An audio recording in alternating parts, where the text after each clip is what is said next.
अब हम स्टार्ट करते हैं हमारे इकोनॉमिक्स का चैप्टर नंबर फर्स्ट। हमारे इकोनॉमिक्स में टोटल 4 चैप्टर है, उनमें से फर्स्ट चैप्टर है विलेज पालमपुर। इस चैप्टर में हम देखेंगे कि किसी गांव में प्रोडक्शन कैसे होता है और कैसे वहाँ के लोग लाइववुड अर्न करते हैं, मतलब पैसा कैसे कमाते हैं, कैसे वहाँ पे पूरा एक सिस्टम चलता है, वो हम देखने वाले हैं। हम पढ़ते हैं विलेज पालमपुर। पालमपुर एक गाँव है जिसमें 75% लोग खेती करते हैं। जैसा कि हमारे भारत में आम गाँव में ऐसा ही होता है, ज़्यादातर लोग खेती पर डिपेंड होते हैं।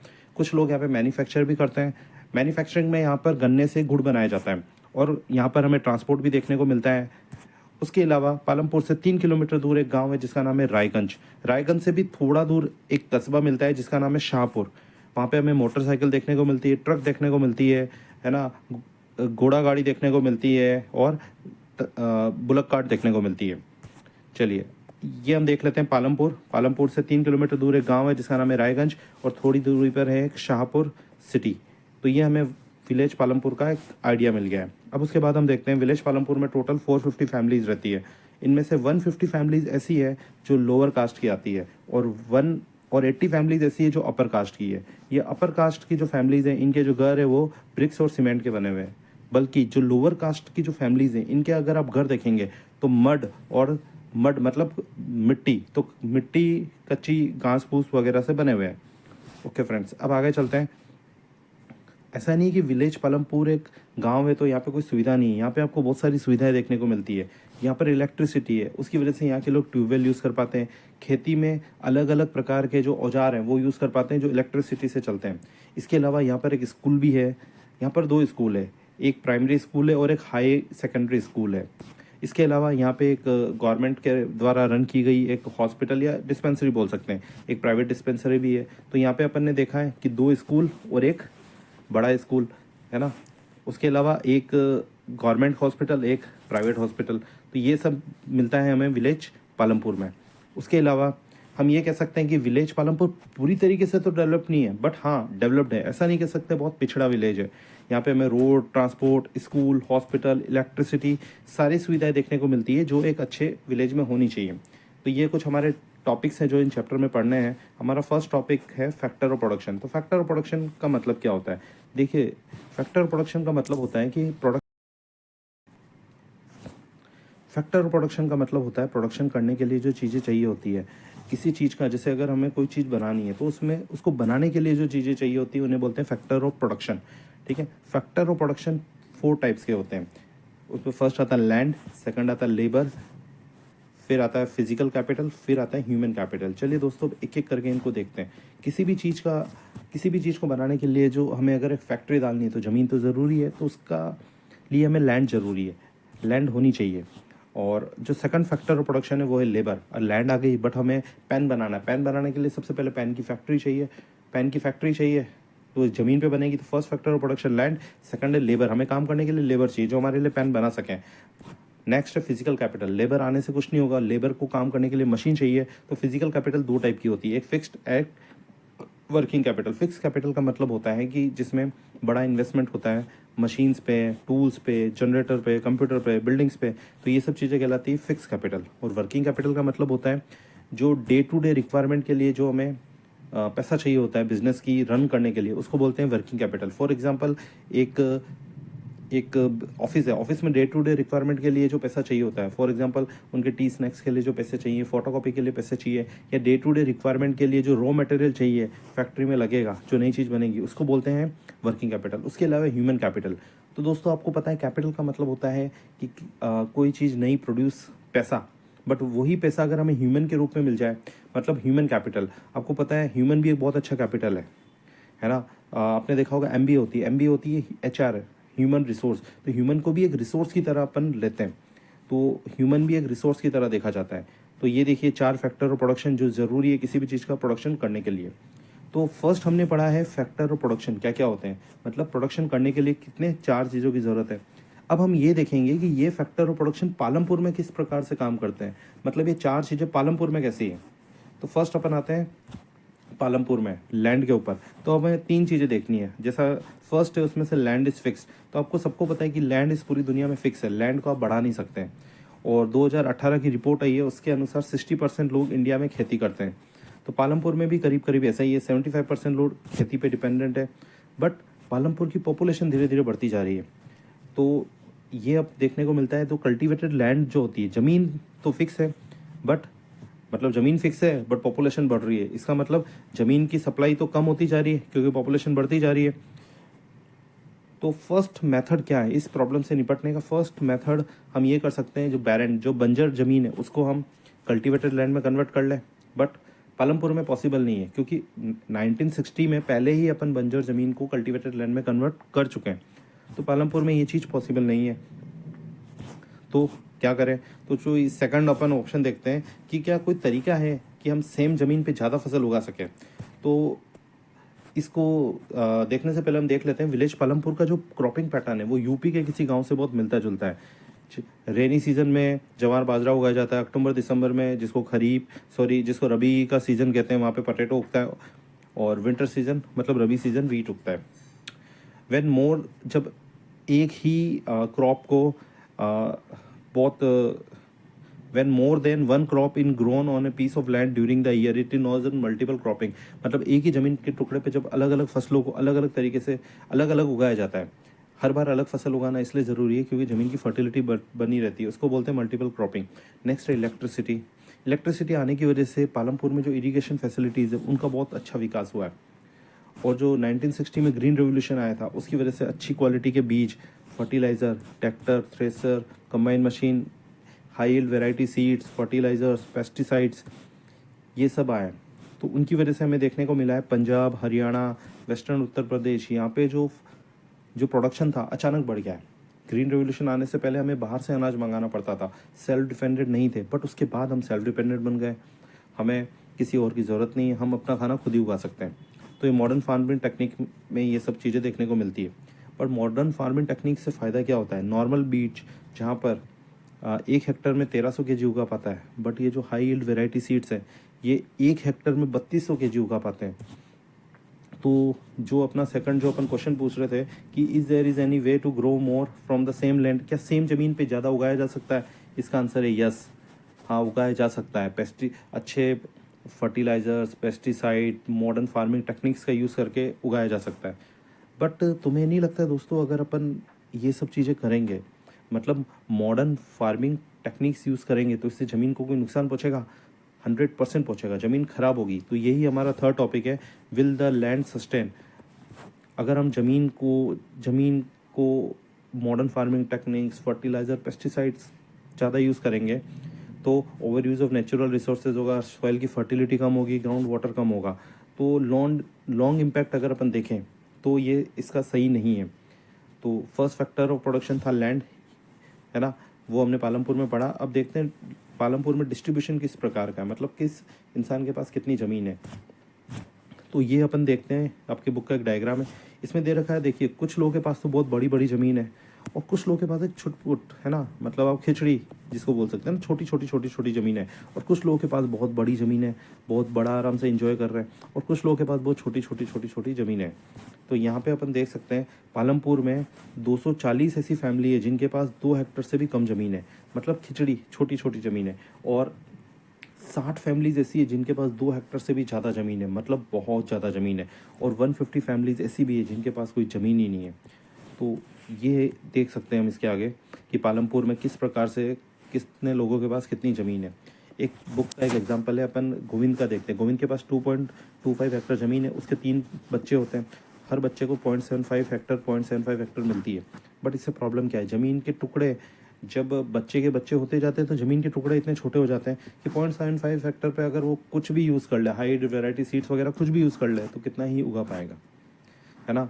जैसे एग्जांपल दे रखा है, अगर 4 हेक्टर ज़मीन है तो 2 बच्चे हुए 2 हेक्टर, उन 2 बच्चों के वापस 2 बच्चे हुए तो 1 हेक्टर।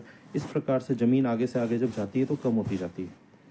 और ये एक चार्ट दे रखा है तुम्हारी बुक में कि 20% फार्मर जो हैं उनके पास 64% ज़मीन है, ठीक है। 20% फार्मर के पास 64% ज़मीन है, जबकि 80% फार्मर के पास खाली 36% ज़मीन है। तो देख सकते हैं हम कि जो कम फार्मर 20% के पास है 64, मतलब कम फार्मर ज़्यादा ज़मीन घेर के बैठे हुए हैं। जो नेक्स्ट अब हमने देख लिए 2 फैक्टर ऑफ प्रोडक्शन देखे। सबसे पहले हमने क्या क्या होते हैं, उसके बाद हमने देखा कि फैक्टर ऑफ प्रोडक्शन पालमपुर में कैसे लैंड कैसे काम करता है। नेक्स्ट फैक्टर ऑफ प्रोडक्शन है लेबर, वो देखते हैं पालमपुर में काम कैसे करता है। तो पालमपुर में 3 टाइप के लेबर होती है। पालमपुर में 3 टाइप के होते हैं फार्मर, है ना। Small farmer, medium farmer, large farmer, है ना। स्मॉल फार्मर या तो अपना लेबर, लार्ज फार्मर अपनी लेबर हायर करते हैं, मतलब लोगों को काम पे रखते हैं, छोटे फार्मर को। मीडियम फार्मर जो होते हैं वो भी हायर करते हैं, दूसरों को काम पे रखते हैं। पर जो स्मॉल फार्मर है वो अपनी ज़मीन पे, खुद पे ज़मीन पे काम करते हैं या दूसरों की ज़मीन पे मजदूरों की तरह काम करते हैं। हो सकता है ज़मीन ना हो। तो अपन एक स्टोरी देख लेते हैं डाला की, है ना। डाला एक फार्मर है ना। तो डाला की पूरी स्टोरी देख लेते हैं अपन कि एक फार्मर है, लैंडलेस है, मतलब इसके पास कोई ज़मीन ही नहीं है ना। गवर्नमेंट ने फिक्स कर रखा है वेजेस कम से कम 300 मिलने चाहिए, बट फिर भी ये जो काम करता है इसको खाली 160 रुपये मिलते हैं, जो मिनिमम वेजेस से भी कम है। तो लोग बोलते हैं डाला काम क्यों कर रहा है, छोड़ दे काम। अरे भाई, डाला छोड़ देगा तो उसकी जगह बहुत सारे लोग हैं काम करने के लिए, डाला की जगह दूसरे लोग आ जाएंगे काम करने के लिए। ये है डाला की प्रॉब्लम। और ये एक बात करते हुए दिखाई देते हैं इसमें 2 लोग, है ना। घनश्याम, है ना, एक बड़ा किसान है, और ये 2 लोग आपस में बात कर रहे हैं, डाला और रामकली। तो डाला उसको बोल रहा है कि अभी तो काम है, बाद में काम नहीं होगा। तो रामकली भी बोल रही है अभी यहाँ काम कर रही हूँ, बाद में वहाँ काम करूँगी। मतलब जो एग्रीकल्चर है उसमें लेबर फिक्स नहीं है, जब बारिश होगी तब लेबर की तरह काम मिलता है, वरना नहीं मिलता है। तो लोगों को अपना अपना जुगाड़ करना पड़ता है। जो थर्ड फैक्टर ऑफ प्रोडक्शन है कैपिटल, मतलब पैसा, वो अपन देखते हैं पालमपुर में कैसे आता है। क्योंकि खेती करने के लिए आपको ट्रैक्टर चाहिए, फिक्स कैपिटल चाहिए, है ना, पेस्टिसाइड्स, थ्रेसर, मतलब सबके लिए पैसा चाहिए। तो स्टोरी देख लेते हैं सविता की, है ना। सविता के पास 1 हेक्टर ज़मीन पे गेहूँ उगाने की योजना बनाती है, एक छोटी सी किसान है। अब ये जाती है, पैसा तो होगा नहीं इसके पास, तो जाती है तेजपाल सिंह के पास, एक फार्मर है तेजपाल सिंह। इसको ब्याज 24%, है ना, 4 महीने का ब्याज लेता है, मतलब 4 महीने का 24%, तो पूरे साल भर का कितना हो गया दोस्तों, आप देख सकते हैं 72% इसको ब्याज, मतलब बहुत ज़्यादा है। बैंक जो नॉर्मल है अपना 10 से 12% लेता है, बट यहाँ पर 72% ब्याज लिया जाता है, जो कि बहुत बहुत ज़्यादा है ना। तो अपन देख लेते हैं। और साथ में ये कंडीशन भी होती है कि जब फसल कटने के दिन होंगे तो सविता को तेजपाल सिंह के काम करना पड़ेगा, वो भी 100 रुपये प्रतिदिन की मजदूरी में, जो कि बहुत कम है ना। तो देखिए, एक तो उसको ब्याज भी ज़्यादा देना पड़ रहा है, साथ में काम भी करना पड़ रहा है, वो भी कम लेबर पे काम करना पड़ रहा है। और साथ में सविता 3 बच्चे भी, उनकी भी जिम्मेदारियाँ संभालती है, तो बहुत मुश्किल है उसके लिए सब मैनेज करना। तो कैपिटल, जो लार्ज फार्मर है वो क्या करते हैं, पैसा सेव करते हैं, स्मॉल फार्मर को उधार देते हैं और पशु, ट्रैक्टर, शॉप्स या कैटल वगैरह खरीद लेते हैं। बट जो स्मॉल फार्मर है उनकी प्रॉब्लम है, दूसरों से पैसा उधार लेते हैं, मनी लेंडर से पैसा उधार लेते हैं, हाई रेट ऑफ इंटरेस्ट देते हैं, और लोन रेट भी उनको रिपे करना मुश्किल है। मतलब ये तो पैसा बचा लेते हैं लार्ज फार्मर और इनको उधार दे देते हैं, और ये इनसे उधार लेते हैं, है ना। तो लार्ज फार्मर तो अपना कैपिटल जुगाड़ कर लेते हैं फसलों को बेच के, बट ये बेचारे नहीं कर पाते हैं। तो वही अगला टॉपिक है हमारा कि जो एक्स्ट्रा फसल बचती है, मतलब सरप्लस, उस, है ना, सरप्लस का हम करते हैं क्या है। तो सबसे पहले देख लेते हैं दोस्तों सरप्लस होता है क्या है ना। सरप्लस मतलब एक्स्ट्रा जो पैसा बच जाता है या एक्स्ट्रा जो चीज़ होती है उसको बोलते हैं सरप्लस। फॉर एग्जांपल, हमारी रिक्वायरमेंट है 50 क्विंटल गेहूँ, हमारे खेत में हुए 350 क्विंटल, तो जो 300 क्विंटल बच गए वो होगा सरप्लस, उसको हम मार्केट में बेच सकते हैं। बेसिकली किसान उसे मार्केट में बेचता है। तो यहाँ पे अपन देखते हैं तेजपाल, जो एक बड़ा किसान था, जो हमने देखा था, जो सविता को लोन देता था, ठीक है, वो क्या करता है कि जो सरप्लस होता है उसको मार्केट में बेचता है।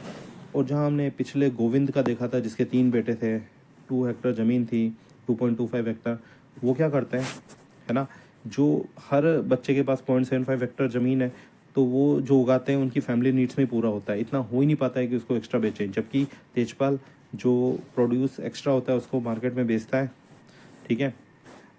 वही बता रखा है, 350 क्विंटल उसके पास गेहूँ एक्स्ट्रा होता है तेजपाल के साथ, उसको मार्केट में बेचता है, और जो उसको पैसा आता है उसके अपने इक्विपमेंट्स लाता है, ट्रैक्टर वगैरह लाता है, और साथ में छोटे किसानों को लोन देता है। तो आज का जो हमारा लास्ट टॉपिक है वो है नॉन फार्मिंग एक्टिविटी, कि पालमपुर में नॉन फार्मिंग एक्टिविटी कैसे होती है। नॉन फार्मिंग का मतलब है जो खेती से अलग एक्टिविटी है। तो पालमपुर में हमें देखने को मिलती है 5 टाइप की नॉन फार्मिंग एक्टिविटी होती है। डेयरी, मैन्युफैक्चरिंग, शॉपकीपिंग, ट्रांसपोर्ट और टीचिंग। सबसे पहले अपन देखते हैं डेयरी, है ना। ये भी नॉन फार्मिंग एक्टिविटी है ना। तो डेयरी एक कॉमन एक्टिविटी है वहाँ के लोगों में। जो नॉन फार्मिंग एक्टिविटी है वहाँ पे लोग गाय भैंसों का दूध निकाल के बेचते हैं, और दूध को बेचने के लिए वो रायगंज जाते हैं, एक विलेज है। और हमने देखा है कि 2 ऐसे ट्रेडर हैं, मतलब 2 व्यापारी हैं, उन्होंने शाहपुर में एक चिलिंग सेंटर सेटअप कर लिया है ना। शाहपुर के व्यापारी उन्होंने रायगंज में चिलिंग सेंटर सेटअप कर लिया है। इसका मतलब ये है कि जो एक छोटा सा गांव है रायगंज, यहाँ पे ये लोग क्या करते हैं कि दूध खरीदते हैं लोगों से, सॉरी, वो शाहपुर में चिलिंग सेंटर है, वहाँ पे लोग गांव वालों से दूध खरीदते हैं, इसको प्रिजर्व करते हैं, ठंडा रखते हैं ताकि ख़राब नहीं हो, फिर उस दूध को जाके रायगंज में बेचते हैं। तो बीच में दो ट्रेडर है, ये भी प्रॉफिट कमाते हैं और कुछ गांव वालों से दूध खरीद के उनको भी कुछ प्रॉफिट का हिस्सा दे देते हैं। सेकंड जो एक्टिविटी वो है मैन्युफैक्चरिंग। मैन्युफैक्चरिंग का मतलब है कुछ बनाना। तो जैसा कि हमने पालमपुर में देखा था, पालमपुर में जो शुगर कैन से क्या बनाया जाता था, गुड़ बनाया जाता था, है ना। तो ये वहाँ की मेन मैन्युफैक्चरिंग एक्टिविटी है, ठीक है। स्मॉल स्केल मैन्युफैक्चरिंग पालमपुर के अंदर यही होती है, ठीक है। इसके बाद हम देखते हैं, एक स्टोरी देख लेते हैं। मिश्री लाल ने क्या किया, एक मशीन ली जिससे गन्ने का जूस निकालता है और जूस को उबालता है, उबालने के बाद गुड़ बचता है, उस गुड़ को बेचता है ना। कितना अजीब है, नाम इसका मिश्री लाल है और बनाता गुड़ है। ओके, इसके बाद जो थर्ड मैन्युफैक्चरिंग एक्टिविटी है वो है शॉपकीपिंग, ठीक है। और उसके बाद ट्रांसपोर्ट, उसके बाद टीचिंग। देख लेते हैं एक बार शॉपकीपर। तो शॉपकीपर और पालमपुर के जो शॉपकीपर है बहुत ही छोटी मोटी छिटपुट वहाँ किराने की दुकानें हैं। उसके बाद देखते हैं ट्रांसपोर्ट, जो एक वेल डेवलपिंग सेक्टर है, ठीक है। हम किशोर की स्टोरी देखते हैं। किशोर एक मजदूर है जिसका पैसा नहीं बचता था, फिर बीच में गवर्नमेंट की योजना आई तो उसने क्या किया, एक भैंस खरीद ली। क्या खरीद ली, भैंस। फिर वो भैंस का दूध भी बेचता है और उस भैंस की उसने गाड़ी बना ली, जैसे अपन बैलगाड़ी होती है ना, बैल को लगा के, वैसे भैंसा गाड़ी होती है भैंस को लगा के। उस भैंस गाड़ी को क्या करता है, कुमार के लिए सप्ताह में एक बार गंगा नदी पर मिट्टी लेने, वो कुमार भी उसको कुछ पैसे दे देता है, ठीक है। और कुछ छोटा मोटा ट्रांसपोर्ट का काम भी कर लेता है उस भैंस से। तो उसके ड्यूल एस्पेक्ट्स पूरे हो रहे हैं, भैंस से वो दूध भी निकाल रहा है, साथ में भैंस का गाड़ी भी बना रहा है, तो दोनों काम हो रहे हैं उससे। और लास्ट जो है नॉन फार्मिंग एक्टिविटी वो है टीचिंग देख लेते हैं। करीम एक गांव में रहने वाला है। उसने देखा कि गांव के बच्चे बाहर पढ़ने जाते हैं कंप्यूटर, तो क्यों ना मैं खुद अपने यहाँ पे कंप्यूटर सेंटर खोल लूँ।